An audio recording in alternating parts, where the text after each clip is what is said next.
बिस्मिल्लाहिर्रहमानिर्रहीम। अस्सलाम वालेकुम। जायकों की दुनिया में खुश आमदीद। कैसे हैं आप सब?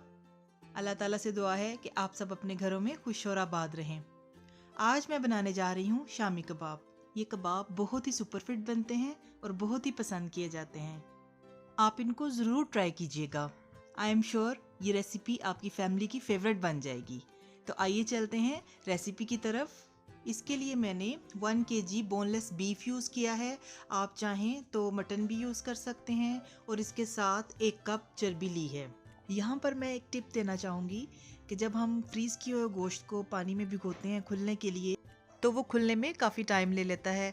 तो इसके लिए जब भी गोश्त भिगोएं तो उस पानी में 2 खाने के चम्मच नमक भी ऐड कर दें और फिर गोश्त भिगोएं, तो फिर वो जल्दी खुल जाएगा। ये टिप मेरी आजमूदा है, आप भी ज़रूर ट्राई करके देखिएगा। 1 कप चने की दाल को मैंने साफ़ करके और वॉश करके आधे घंटे के लिए भिगो दिया था। 1 टेबलस्पून जिंजर पेस्ट, 4-5 सब्ज़ मिर्चें जिनको मैंने छोटा छोटा काट लिया था, 1 मीडियम साइज़ का आलू उसको छीलकर मैंने काट लिया था और 1 मीडियम प्याज स्लाइसिस में काट ली थी। इन कबाबों में मैंने प्याज को 3 तरह से इस्तेमाल किया है और वो मैं आपको साथ साथ बताती रहूँगी। अब आते हैं स्पाइसेस की तरफ। Salt 1.5 tablespoon, red chilli powder 1.5 teaspoon, हल्दी powder 1 teaspoon, chilli flakes 1 tablespoon, धनिया और ज़ीरा पाउडर 1 टेबलस्पून, साबुत ज़ीरा 1/2 टीस्पून, साबुत धनिया 1/2 टीस्पून, बड़ी इलायची 2 अदद, दालचीनी के 2 टुकड़े, साबुत काली मिर्च 5 से 6 दाने, लौंग 4 से 5 दाने, 1 अंडा जिसको मैंने फेंट लिया था, 1 मीडियम साइज़ के प्याज को चॉप कर लिया था और ये ब्रेड के स्लाइसेस मैंने लिए हैं। ये ऑप्शनल है। अगर आपको कबाबों का बैटर रनी लगा तो आपने ये स्लाइसेस चॉप करके डालने हैं, अदरवाइज़ इनकी ज़रूरत नहीं पड़ेगी। ऑयल हस्बे ज़रूरत। अब सबसे पहले प्रेशर कुकर में गोश्त डाल लेंगे और इसके साथ ही चने की दाल और चर्बी भी शामिल कर लेंगे। फिर 1 अदद लहसुन छिला हुआ, 1 अदद प्याज स्लाइसिस में कटा हुआ, अदरक, सब्ज़ मिर्चें और आलू भी डाल देंगे। ये सब चीज़ें डालने के बाद हम तमाम स्पाइसेस भी ऐड कर देंगे। इसके बाद 3 कप पानी डालकर 12 मिनट तक प्रेशर लगाना है। मैं आपको प्रेशर के बाद फिर दिखाती हूँ। ये अल्हम्दुलिल्लाह गोश्त बिल्कुल रेडी हो गया है और इसमें जो पानी था वो भी खुश्क हो चुका है। अब हम इसको मशीन में डालकर इसका कीमा बना लेंगे। मैंने कीमा पहले यूज़ नहीं किया, मैंने गोल बोटी को यूज़ किया क्योंकि उसके कबाब ज़्यादा मज़ेदार बनते हैं। ये देखिए कितना अच्छा सा कीमा तैयार हो गया है और इसी तरह हम सारा कीमा तैयार कर लेंगे। मैं आपको सारा कीमा तैयार करके फिर दिखाती हूँ।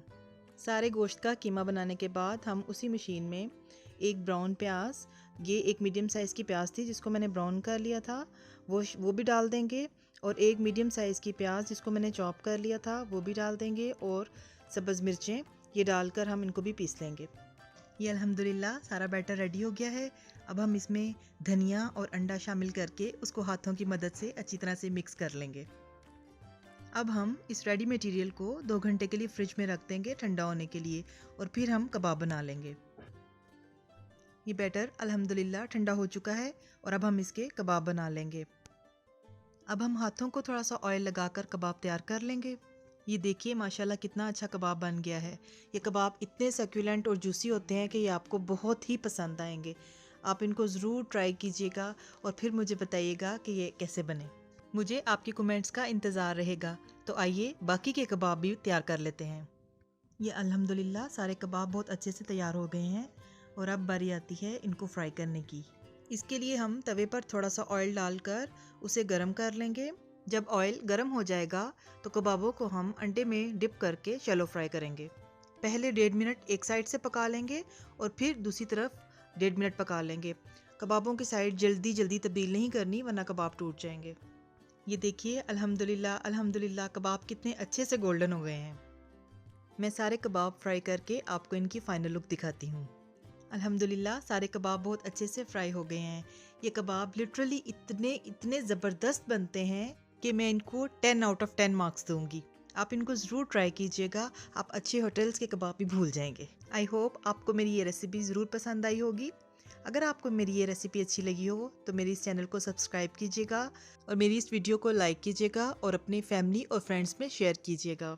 और बेल आइकॉन पर ज़रूर क्लिक कीजिएगा ताकि जब भी मेरी कोई नई वीडियो आए तो आपको उसका नोटिफिकेशन टाइम पर मिल जाए। इसके साथ ही इजाज़त दीजिए। अल्लाह ताला आप सबको भी और हमें भी ईमान, सेहत और सुकून की बेहतरीन हालत में रखे। आमीन। मिलते हैं एक नई रेसिपी के साथ। अल्लाह हाफिज़।